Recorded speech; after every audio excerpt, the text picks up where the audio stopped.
The Nature House story it is, so why don't you guys check it out? Welcome, everyone, to Nature House, my own private little mini museum full of tropical treasures from the world's great rainforests and coral reefs. This is unbelievable. How long did it take you to form this collection? It took about 20 years of traveling the world's great rainforests and visiting over 37 countries to assemble the Nature House collection full of rare plants and exotic memorabilia. How's everything in here arranged? The room is arranged into 3 different places. Where you're sitting now, this is the Indonesian section. This is high-altitude Javanese bamboo, which grows a foot a day. A foot a day? At the height of rainy season, when you hear the creaking and stretching, it's actually the sound of the bamboo growing, which is in the grass family.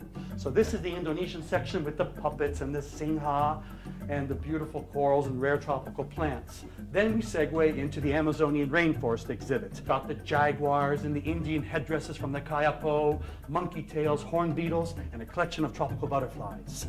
The latter part of Nature House is a Micronesian coral grotto with giant clams and coconut crabs and Tasmanian devil king crabs and a recreation of a Micronesian coral grotto that looks like a 500-gallon saltwater aquarium with a hawksbill turtle sailing through the coral. Let's check out the Seven Seas collection. This is coral, shells, cephalopods, crustaceans, and bivalves from the great oceans around the world, starting with the lovely Vanna White sporting her Mediterranean deep-water necklace. This is beautiful. What is this? It might be beautiful, but it's also deadly. That kills 100 people a year in the South Pacific with a poisonous dart. Okay, we'll put this one right back there. There you go. What's this? This is really nice. That's a type of coral which comes from the Philippines and is collected just like that. A deep water, disgusting starfish finds, lumbers up from the depths, inverts its stomach, and the deadly juices dissolves the whole coral colony. Okay. Okay. How about this one? On the lighter side, let's check out our flying fish from the West Indies. You too can earn valuable frequent flyer miles. Unfortunately, this is its last flight. What is that? This disgusting little fuzz box is Herman. Herman is my Malaysian fruit bat, sometimes called flying foxes. They forage for food at night and pollinate over half of the tropical fruit trees in Southeast Asia and Australia. This smells heavenly. What's this for? That's the ovary of an Angrecum orchid from Madagascar off the coast of Africa. And it's pollinated by a very rare moth called Argema mitrii, the giant moths of Madagascar.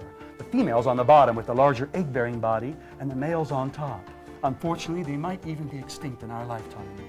You know what, Randall? I think I saw Walter roaming over there in that. Randall, get the bug spray, man. You got some giant roaches. Walter, those aren't roaches. That's Dynastes Hercules, the largest rhinoceros horned beetle in the world from the Amazon.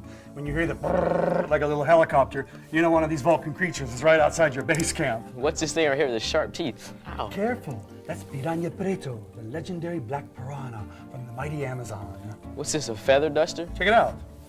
Man, this thing is extremely soft. Son, you are holding a black howler monkey tail. Monkey tail? That's right. What happens is when the rivers dry up and fishing becomes scarce, the Indians have to hunt for food, and the black howler is one of their favorite things.